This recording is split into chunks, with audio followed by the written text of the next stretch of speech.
We're just going to spend a few minutes together thinking about that passage. I wanted to start off today by talking about something that happened on Wednesday evening. Does anyone know what happened on Wednesday evening? The eclipse. Now, I've got some photos of our experience of the eclipse. Was anyone else out in their garden with a colander? Yeah. Didn't work.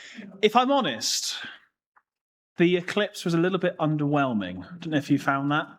It sort of got a little bit gloomy and grey and a little bit colder, I found. And what I was hoping for, maybe expecting, was that it would go dark, like it was the night. But it didn't. It sort of just went a little bit gloomy, and then you sort of think, did it happen? I don't know. And then we went back inside and put the news on. You thought, oh, it did happen, but we just didn't see it. At one point, we wondered if it had happened, but we did manage to see on a photo in the colander a few little eclipse of the kind of crescent shape, which is quite cool. But as I said, underwhelming. Did anyone else feel a bit underwhelmed by it? Yeah. I wonder if you needed to be sort of by the coast where there was nothing else in the way. With the special, anyone have the special glasses? No. Louise had the special glasses. Apparently people were sort of fighting to get those in shops and stuff around the country. But it got me thinking about light and darkness. And when I sat down to think about what we would look at today, in our Bible in 2 years readings, we're in 1 John. And straight away I saw light and darkness. Light and darkness. And I've got the clicker. We've got the eclipse I was hoping would be dark. And apparently, if you're still around in 2090, is the next full eclipse. So if I'm around, I'll be 96. So maybe. But light and darkness. Darkness is something that often we fear, isn't it? You often, when you're a child, or maybe even now when you're an adult, darkness is a scary thing. When the lights go out and it's dark, we can't see what's happening, and we fear it. We've made a lot of effort at home to make Jonah's bedroom as dark as possible. Not to scare him, but hoping that he might sleep a little bit longer if it's dark. So we've got the blackout blinds, we've got the curtains. I've even put some tape around the edge of the vent in the room. Doesn't really work. But darkness. And light is something that helps us, isn't it? It helps us see what is in front of us. It helps us to know where to go so we don't bump into things. Light points us to things. And without light, without the lights on today, without the sun shining, we'd be in darkness. And we would really struggle. And the words light and darkness, I looked online, come up over 200 times in the Bible. This theme of light and darkness. So it's a really big, major thing in the Bible. And these first few words in 1 John say, "This is the message we have heard from him and declare to you, God is light." God is light. God is like the sun that comes up every morning and lights up the world, that shines through even the best blackout curtain. It comes through. If you like camping, he's like the torch that you use in the middle of the night when you need a wee and you're trying to find the toilet. He's like the lighthouse that shines out into the sea so the boats know where to go. He's like the car headlights that shine onto the road so we know where to go and don't crash. God is light. God is light. But more than that, in him there is no darkness at all. God is light. In him there is no darkness at all. He's only light. Nothing in him is dark. So what is light and darkness. Oh, I've lost it. We go to the next slide, sorry. I used this earlier and it worked really well, and now it's stopped. Oh, there we go. It's back. Light and darkness. As I said, it's mentioned over 200 times in the Bible. And generally, light is thinking about God, truth, righteousness, so kind of goodness, we could say, and life. But darkness, sin, evil, deceptions, are kind of lies, things that aren't right, and ultimately death. And if you were to kind of sum it up, you could say light equals goodness, darkness equals badness. Is badness a word? I don't know. It's a word, good. Darkness equals badness. They're very different. They're polar opposites, light and darkness. But if God is light, then all goodness, love, grace, truth, life is found in him. If he is light, there's nothing bad, nothing evil, nothing sinful, nothing hateful, nothing deceitful to be found in him. And later on in 1 John chapter 3, it says, verse 1, "See what love the Father has lavished on us, that we should be called children of God, and that is what we are." You see, it's the light that God has, the love that he has, is not something that he just keeps to himself and says, I'm going to hold on to the light. I'm going to hold on to the goodness that I have. But actually, he lavishes it on us in his love so that we can be called children of God. And that is who we are. He generously gives it. And he does this ultimately in sending his son, Jesus Christ, who's described as the light of the world. And one of the questions that I've been thinking about this week is, are we walking in the light? It says in verse 6, back in chapter 1, "If we claim to have fellowship with him and yet walk in darkness, we lie and do not live out the truth. But if we walk in the light as he is the light, we have fellowship with one another, and the blood of Jesus, his son, purifies us from all sin." If we have fellowship with God, who is the light, in other words, if we would say that God, who is the light, is our friend, is the person that we know, and yet we walk in the darkness, the verse says actually we lie. We don't live out what is true. When we say that we're friends with God, he says live in a way that reflects that light. He is light. If you were to put him up to a mirror, it would shine back with light towards you. He is light. But often we reflect darkness. So are we walking in the light? If we walk in the light, then we have fellowship. We have fellowship together as a family of God. And also Jesus' blood purifies us, washes us clean of every sin if we walk in the light. In the ways of God, goodness, love, truth, grace, life-giving ways. And yet we all get this wrong.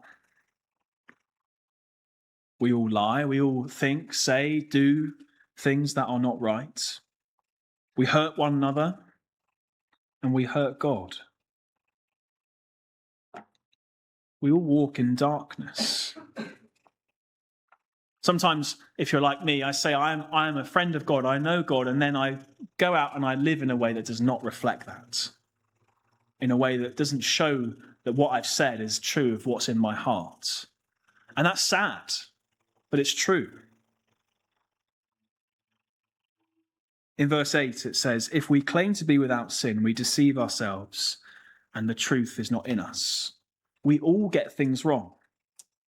And actually, if we say, I don't get anything wrong, then it's a sign that we don't really know God at all. I was watching a video the other day online of a street preacher who was out on the street. He was really getting excited about God and shouting, and he didn't have a microphone or anything, but he was shouting at the top of his voice. And some people would come over who were not very happy about this. And they basically said, "Shut up." And he didn't.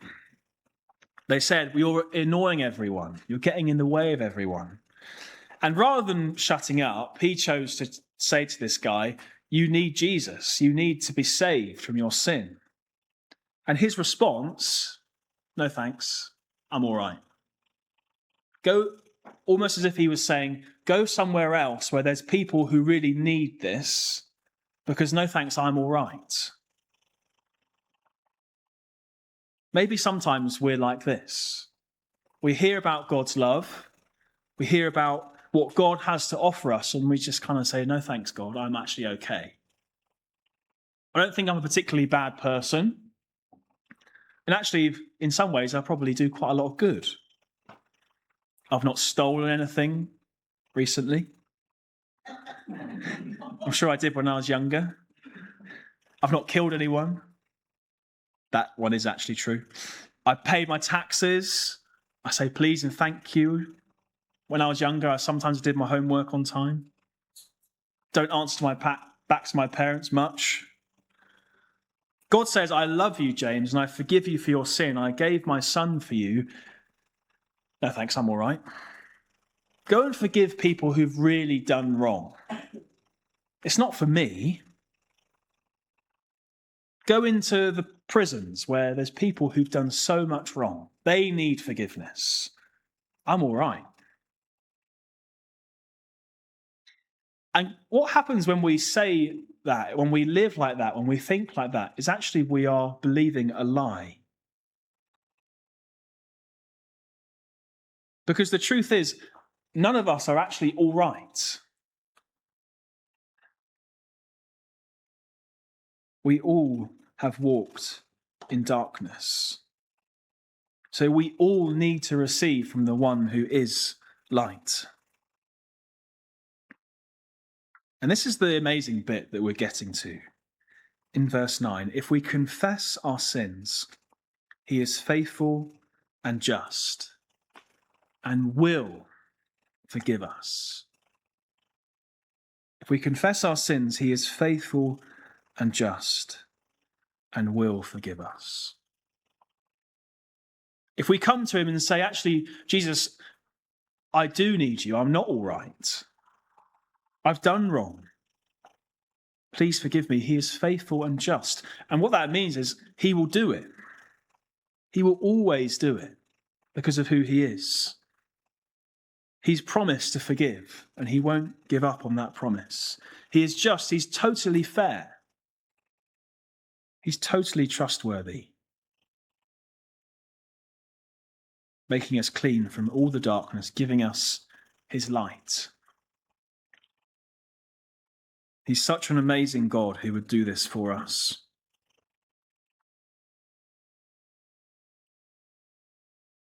But this forgiveness, this love that he gives to us is not just something that he can just give. It came at a cost.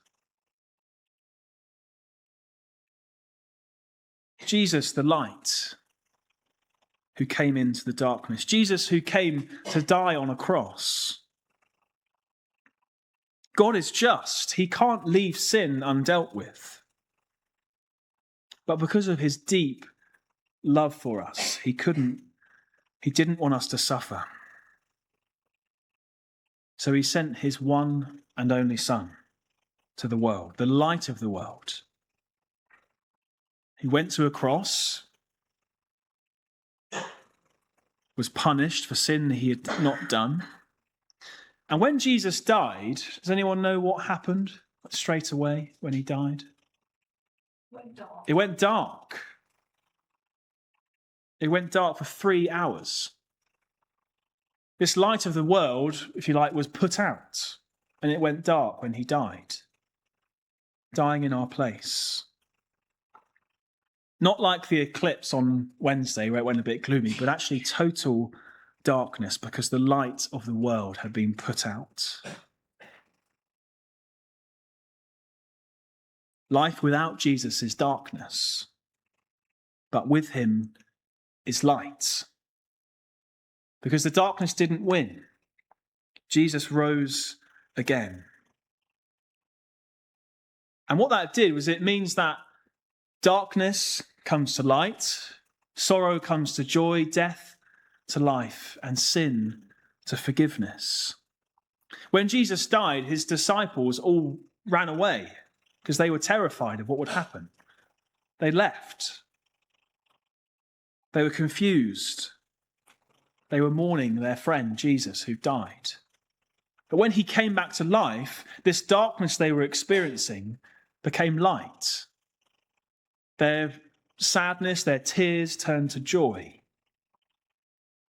The death that Jesus had experienced came to life. And it meant that the sin that they and we commit can be forgiven. Darkness to light, which is an amazing thing. And essentially what this is in 1 John, these first few chapters of 1 John, is the gospel. It's the good news of Jesus Christ. And perhaps sometimes if you're like me, I can hear a talk like this from a passage like this and think, yeah, I know that. I know about darkness and light. I know what the cross has done. But we need this every day, don't we? I need this every day. I need to be reminded every day to walk in the light because of what Jesus has done for me. I need to be reminded every day that I am a sinner and I need forgiveness because I keep getting it wrong. We all need this. And how we respond is important as well. And you may think, how do we know Jesus? How do we know Jesus? How can we have assurance? How can we have confidence that we really know Jesus? Well, in those verses in chapter 2, it says, we know that we have come to know him if we keep his commands. We know that we have come to know him if we keep his commands. In other words, we know Jesus if we live as Jesus did, if we walk in the light, if we live in the ways that he calls us to, we know that we know Jesus. Which potentially could be a confusing thing because in some ways we want to say we know Jesus because he died for us, because he called us to a relationship. But actually evidence of that is that we walk in the light, because without him we can't. And I've got this may help to bring some clarity, at least it did for me. We don't walk in the light to become God's friends. We walk in the light because we are God's friends. See those verses I read earlier from chapter 3? It says, see what great love the Father has lavished on us, that we should be called children of God, and that is what we are. We walk in the light because we are God's friends, because we are his children. Not so we can be his friends, but because we are.